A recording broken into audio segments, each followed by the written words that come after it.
Hey guys, it's Kim here with Fairily Fiber Fun. Thanks for joining me on day 15 of Tour de Fleece 2022. Today I am spinning up a art bat that I purchased at a fiber festival in Sawtee, Georgia. It's their first time having this fiber festival, and it was the weekend before I was scheduled to go to Atlanta to the Women's Expo, which is where my wheel broke. Anyway, I am spinning. I had 3 of these bats that are supposedly identical, and I thought, well, Tour de Fleece is in July. I would love to have red, white, and blue.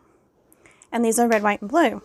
Now, they're not labeled as 4th of July, but I saw 4th of July when I looked at these. So I bought all 3 of them, and they are Blueface Leicester, mohair, kid mohair, and Sorry Silk.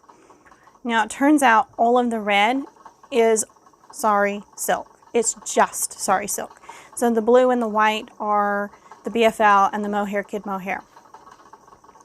So, and I don't know which is which, but I suspect the white is the BFL because that is the softest. Anyway, the first bat I core spun at the gala in Atlanta, and then I thread plied it, so I spiral plied it.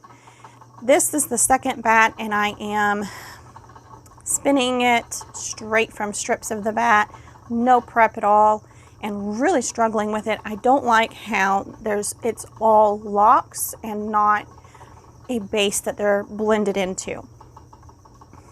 So I have a plan to do something different for the third bat, but you will see that in tomorrow's Tour de Fleece video. So I'm not going to tell you all about that right now.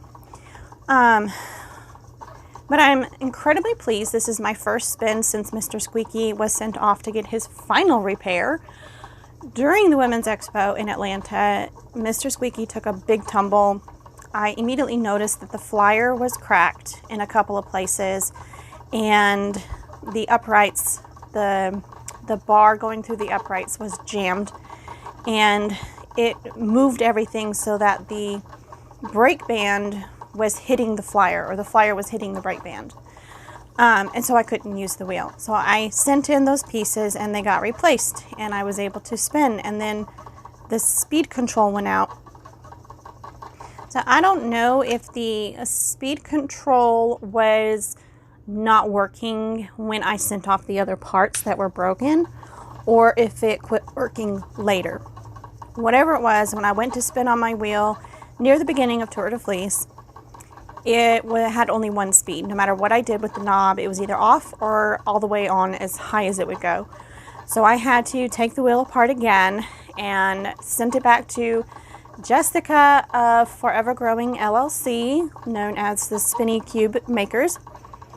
And so Jessica and Tim got it fixed for me, and I received it today. Like, it showed up on the 15th, and I was like, yes, just in time, because I have a spin I want to do on this today. So immediately put the pieces back on that I had taken off, because when the uprights didn't need to be shipped, that was already fixed. So I put those back on, and I went to spin, and I had forgotten to put the hooks back on. So turns out 2 of the hooks were also damaged. Since I have so many hooks, it doesn't really matter. I only use 2. And it comes with 4 of each size. So I just put the other 2 hooks on of the same size I was working with, and enjoyed spinning these singles. And I spun them with enough twist to ply without really thinking about or planning what I intended to do with the yarn. So I was about halfway through spinning the bat, and I went, am I going to thread ply this? Am I going to spiral ply this? Am I going to ply it with a different single? Am I going to ply it to itself? What am I going to do? Well, by the time I was finished spinning the single, I had an idea, and made my decision, changed my mind about 5 times, made my decision to go ahead and ply it to itself for a super bulky, fun, thick yarn with lots of texture. And so I wound it into a center pole plying ball, which you can see the cake sitting there on the wheel. And I just plied it like normal. Super easy, super simple, and really, really fast. This whole spin did not take long at all, and I'm incredibly happy to have yet another really quick and easy spin. I am using the battery pack because that is portable, and I don't have to be tethered to a plug-in, and I don't have to get tangled up in cords. And I love sitting on the couch like this, cross-legged or weirdly positioned, because it's so nice to be able to spin with your legs any old way you want them. You don't have to be treadling.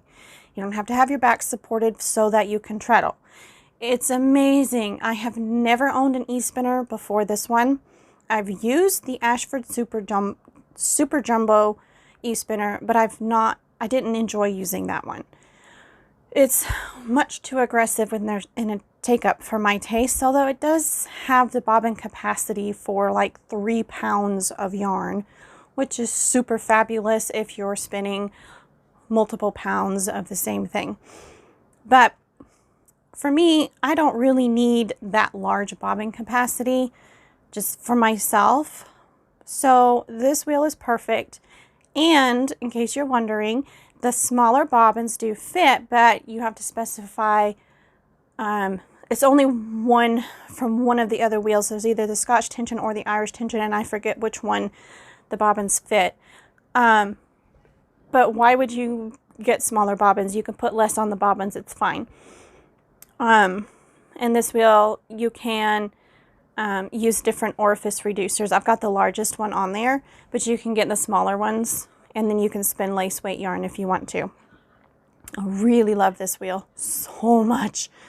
I have discovered that if I hold the yarn I'm spinning at just the right angle, it comes straight off the,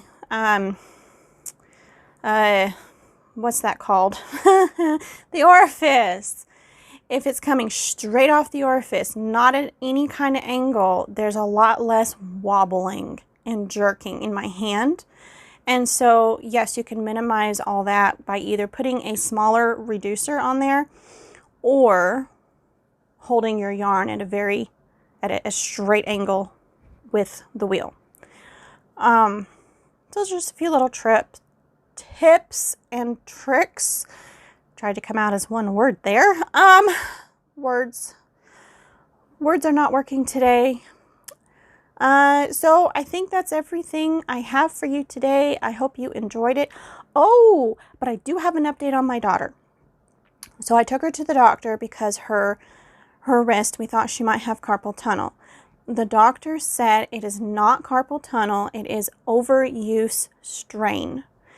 So, he has her doing certain stretches and wearing a stiff brace, and had her see if she could lower her register while she's at work, because she's a cashier at a grocery store, so that she doesn't end up putting a strain issue, an overwork strain on her shoulder as she's adjusting to holding her arm differently because she can't bend her wrist. She's also supposed to sleep in the brace so that she doesn't hurt her wrist as she's sleeping. And I'm getting very distracted because there's a hummingbird on the feeder and I'm looking right at it. Random, I'm sorry. I need to refill it. It's almost empty.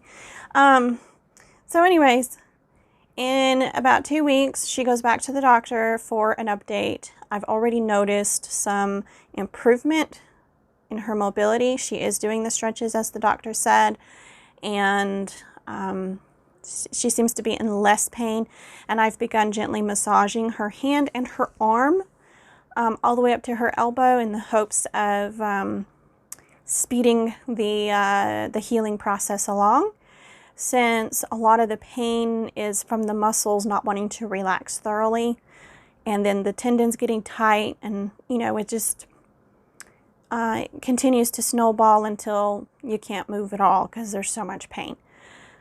So she's doing everything on her end that the doctor told her to do, and then I'm doing things to also help her, and we have high hopes that by the time she goes back to the doctor, there will have been enough improvement to not need to take further steps towards, you know, like a steroid injection or surgery or anything like that. So we don't think any of that is necessary at all. All right, that's the update, and that's the end of today's spin. You'll have a fabulous day, and I will see you tomorrow. Bye.